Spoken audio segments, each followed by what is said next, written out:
All right, today I'm excited to welcome Lorraine Ball to the show. Lorraine, thanks for joining me. How's it going today? It's great. Thank you so much for having me. Absolutely.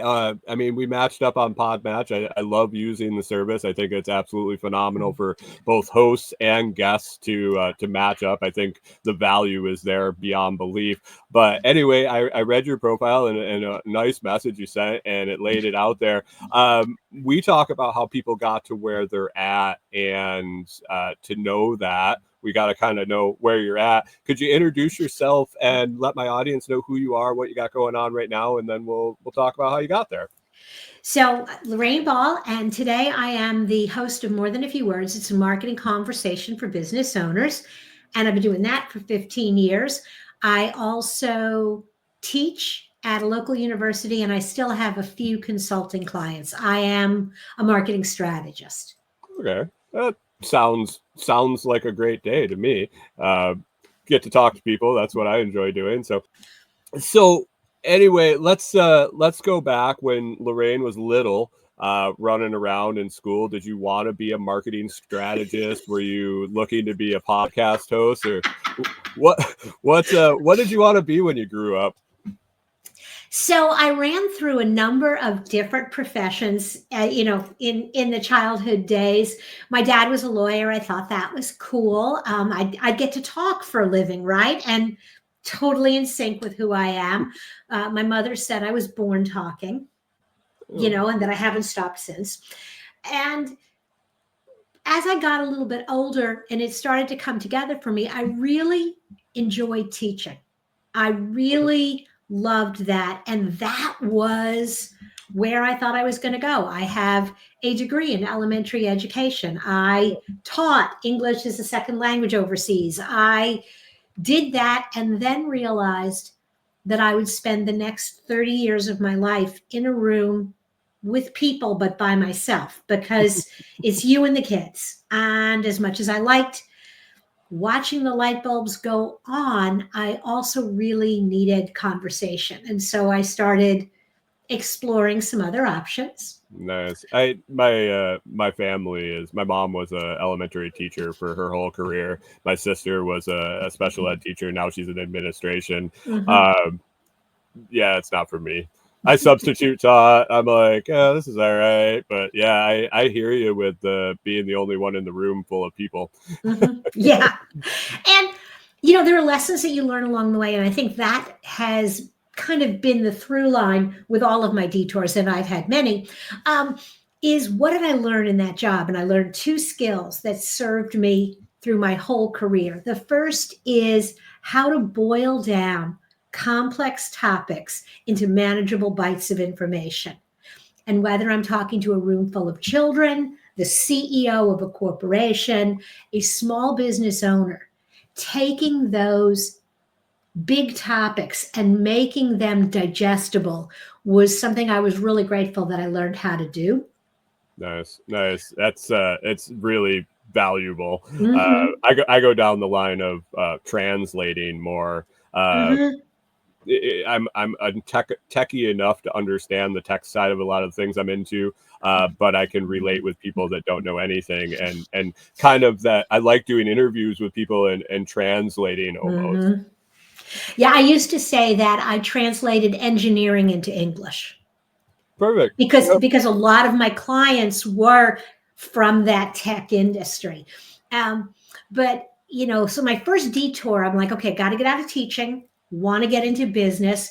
Funny thing was that people outside of the education field look at teachers and think you don't have any skills. They don't really know how many skills teachers have. And so I went back to what I had done in high school and college. I ended up in retail. And I did that for a few years. And my takeaway there was I learned how to do budget and cash flow. Again, those came in really handy when I started my business. I didn't realize how valuable that financial projection skill was going to be. Right, right. So Um, were you you were in the office side of retail? I did both. I did floor management, learned a lot about sales, consumer interaction, managing people, and then I went to the buying office. Yeah, so I did a little bit of both. You learned how to deal with the people that can legitimately say, "I'm not coming to work today." 'Cause I I've been in the coffee shop. I was a bartender for a decade, Mhm, and the managers. You never wanted to be. Never wanted to go to from the floor to a manager because mhm. you cut so much pay. But they would always be like, "You guys are just in the position where you just don't show up. Like, how are you supposed to? How are you supposed to run a business with a staff Mm. like that?" Well, and you know what? It's interesting because, and I know that people complain about work ethic and stuff. It really, over the course of my career, there have been times where I've been in a situation where there were more jobs than people. Mhm. And then there were times where there were more people than jobs.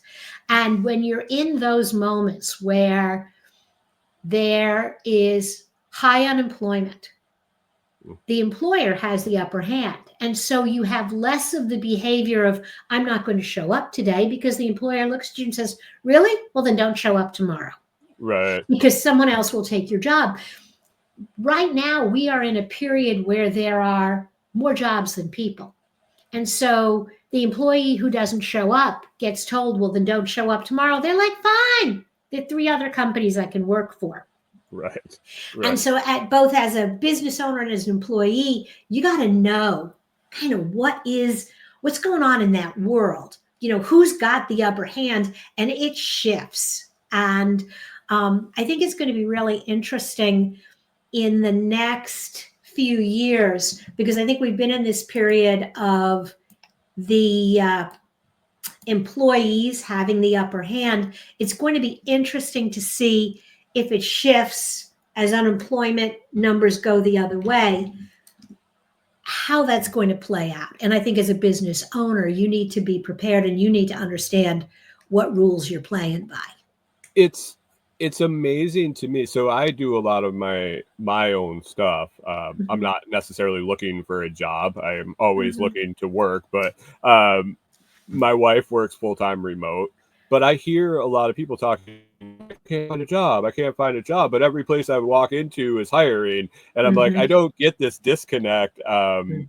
If I needed to stop doing and get a job, I feel like it's readily available. It is, and though it's really interesting because right now with automation tools, employers are absolutely overwhelmed when they post a job, Mm, because the automation tools make it so easy for so many people to apply, that just like pitching to be on a podcast, you right. can't just rely on the tools that you've had. So yeah. How does somebody looking for a job get through that? I mean, is that something that you have advice on? Because I mean, whether that's part of your story or not, I think anybody could benefit from that. I think um, several things. It has always been about who you know.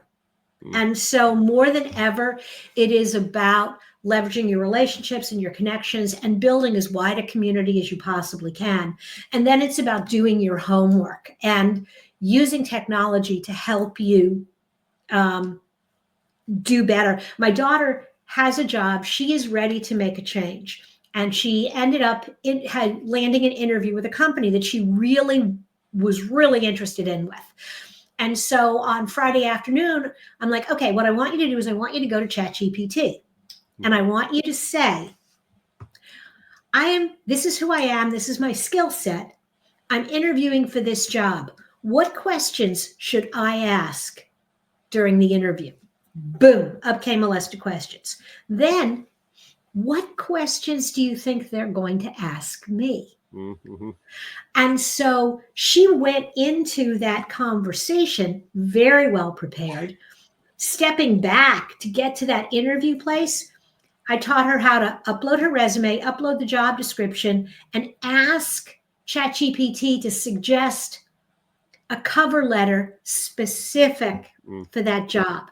So whether you write it or you have ChatGPT do it and then you clean it up, too many people take the easy route. Oh, I can just submit my resume here and go on, submit my resume.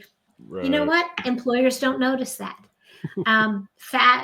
Going back in history, when I left teaching and I went back to grad school, which is also a funny detour story I'll tell you in a minute, but I was applying for a job and my cover letter stood out. And the guy said he invited me in for an interview because in the cover letter, I started with, you're going to read a lot of resumes and mine doesn't look like any of them. Here's why you should interview me. And even 25, 30, 40, whatever years ago, I figured out how to break through the clutter by saying something unexpected, but still relevant. Right. Yeah. I learned a tip a long time ago, and it was actually for promoting myself, or as a small business owner, or things I've tried in the past, was to think of the questions that people would ask you and practice the answers every morning. Pick one or two and just say it in the mirror. So when somebody asks you, bam, in that elevator pitch, those interview questions, if you can just not even blink an eye and it just comes out of your mouth, it's so much easier. Absolutely. For every job interview I've ever done, for every presentation I've ever given, I rehearse in my car. The people driving down the road alongside me must think I'm crazy, and I don't care. But the cool thing is now, because everybody's got the voice phone running through their car, everybody's talking. So I don't look nuts anymore. Right.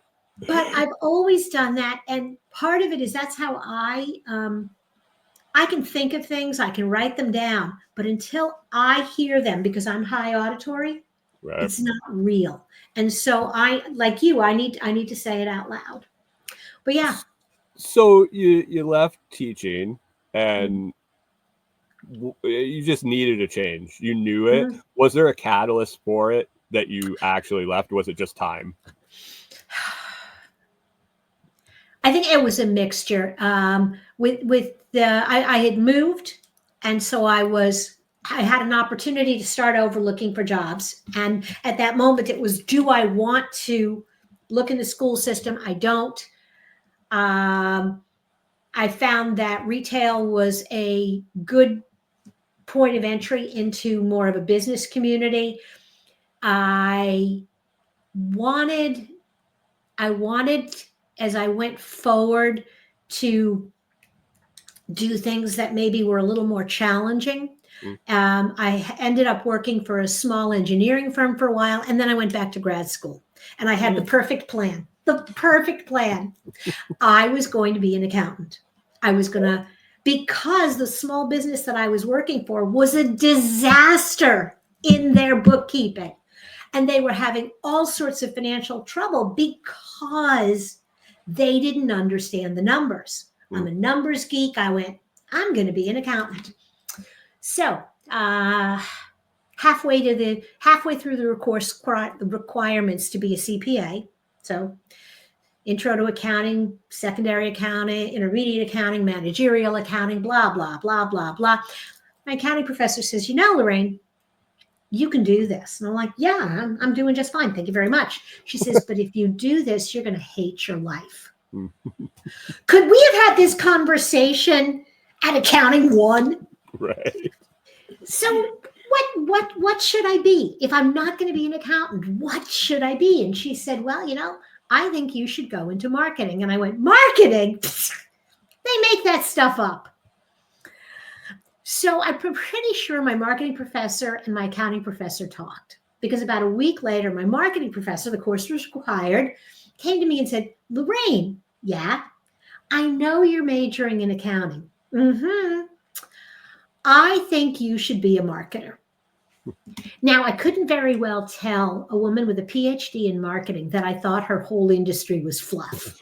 Right. Number one, that would have been rude. Number two, it probably would have interfered with my ability to get a good grade in her course. Yeah, that sets the tone. So I said, I appreciate what you're saying, but I don't see myself in marketing. It doesn't appear to be quantitative enough for me. And she said, and I always remember this, she says, that's where you're wrong. Good marketing is all about the numbers.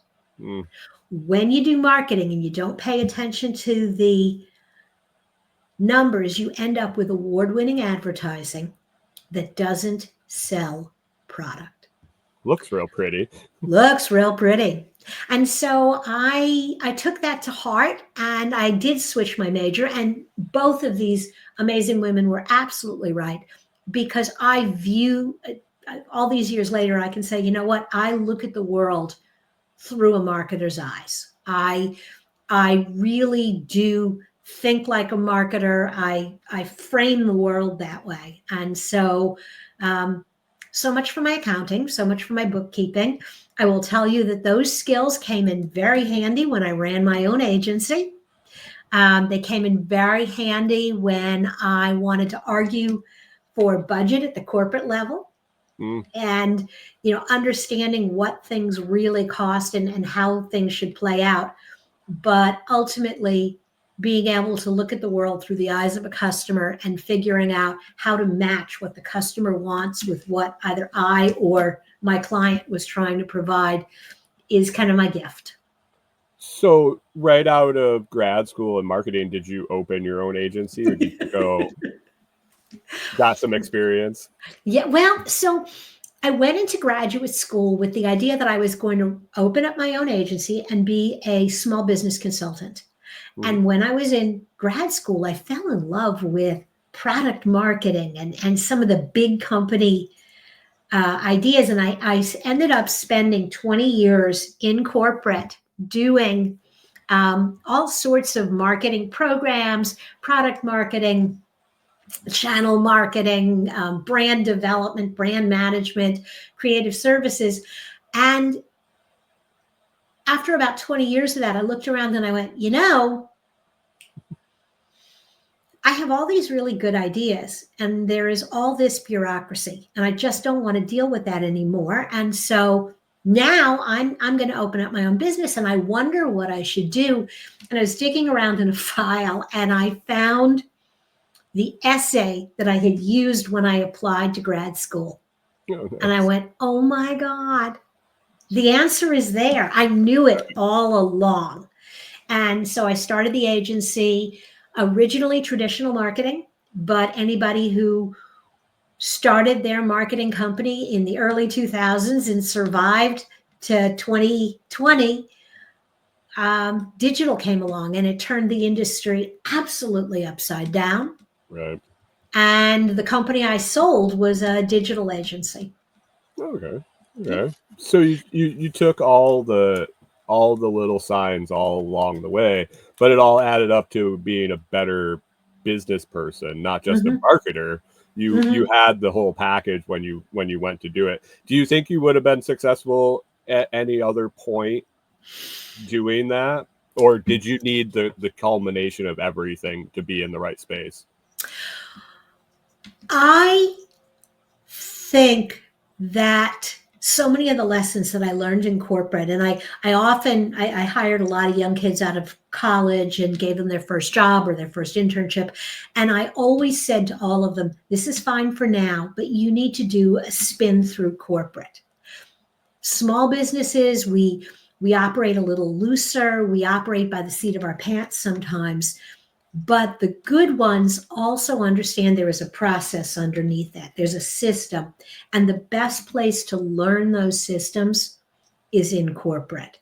Things I learned about how to roll out a product, or things that I learned about negotiation. And ultimately, my last job, I was running a creative services team. And we had a system for tracking all of our projects. And when I started my little agency, I took a scaled down version of that system with me. I would never have known how to do that. And the truth was, of all the things that I built and used over the years, when I got ready to sell that company and looking at what was of value, they were like, well, what happens if one of your old customers calls? And I said, it's not a problem. Anybody that I've worked with over the last 19 years, if they call up and say, hey, Lorraine did a brochure for me in 2011, it will take me 5 minutes at most to find it. Nice. And that system, that process of tracking that and being able to retrieve that information absolutely was a game changer. I can imagine. I mean, it just adds so much value Mm-hmm. to your business as you're Mm-hmm. selling it, because it's not up here. I mean, there's a lot of small business owners that could tell you off the top of their head everything they've done for the last 19 years. But once you're not there, there's still this record of it. That's Mm-hmm. fantastic. Uh, so were you just done when you decided to sell the business? Did you have other aspirations, or? You know what? I had hit an opportunity where somebody had approached me a few years earlier about buying the business, and it was intriguing. But two things happened during that process. Number one, I wasn't ready to let go. And number two, I didn't really like the person. I didn't think I didn't think my clients would like them. So I said, no, let's not do that. Um, when this opportunity came along, I was ready for a change. I mean, I had been through, after 19 years, enough economic roller coaster rides, enough boom and bust, enough cycles. And I thought, you know what? I'm ready to not do this anymore. The original vision was, when I sold the agency, I was going to do a lot more presentations and training. But in a post-COVID world, they're only now starting to be the level of conferences and events that Right. we had back in 2018 and 2019. So that did not work the way I thought it was going to. But I had the podcast. I still have the podcast. I love doing that. And I'm back kind of on my roots. I'm doing the consulting work, which is very similar to when I started the business and it was just me. Right. I have partnered with an agency so that if in conversation with one of my clients, I'm like, you know what? You need a website. I'm not the one doing the website. I can hand that off, but I can tell them what it needs to be. And that really suits me. And I'm teaching again. I'm at Butler University and I'm a marketing professor. Nice. Yeah. I think you saying, you're back in that same role as when you were starting, but without the pressure of building something at this point. Mm-hmm. You Yeah. get to just enjoy what you enjoyed, the process, not the pressure of continuing and building on top of it. You do what you do when you want to do it. That's perfect. Yeah. We're kind of coming up on time. I want to give you a chance to talk about your podcast and anything else you got going on right now. So take a couple of minutes and plug your stuff. Let people know where they can find you, and if they want to learn more or hear more from you, where they can do that. Awesome. So More Than a Few Words is a marketing podcast. The episodes run between 5 and 12 minutes. They are very short conversations, quick marketing tips, and entrepreneurial stories about what went wrong with a particular marketing program. So those are always kind of fun. You can find everything at morethanafewwords.com. And one of the things that I had when I first launched the business is I had a membership community with all sorts of training resources. I have now opened that up. All of the resources are free. Oh, wow. And so if you go to morethanafewwords.com/tools, you'll find my recommendations on my favorite software products, links to probably 25 different webinars, 35 or 40 different worksheets and white papers, all geared for small business owners who are looking to really work on their marketing. And if after you played around with some of the tools, watch some of the videos, if you would like some help, you can book an office hours appointment with me. Same site, morethanafewwords.com. It's almost like you knew what you were doing and putting that all together or something. Lorraine, I appreciate you being here. I'll definitely be checking out those resources. I'll have the information in the episode description. I appreciate you being here, and hopefully we talk to you soon. That was great. Thanks so much for the invite.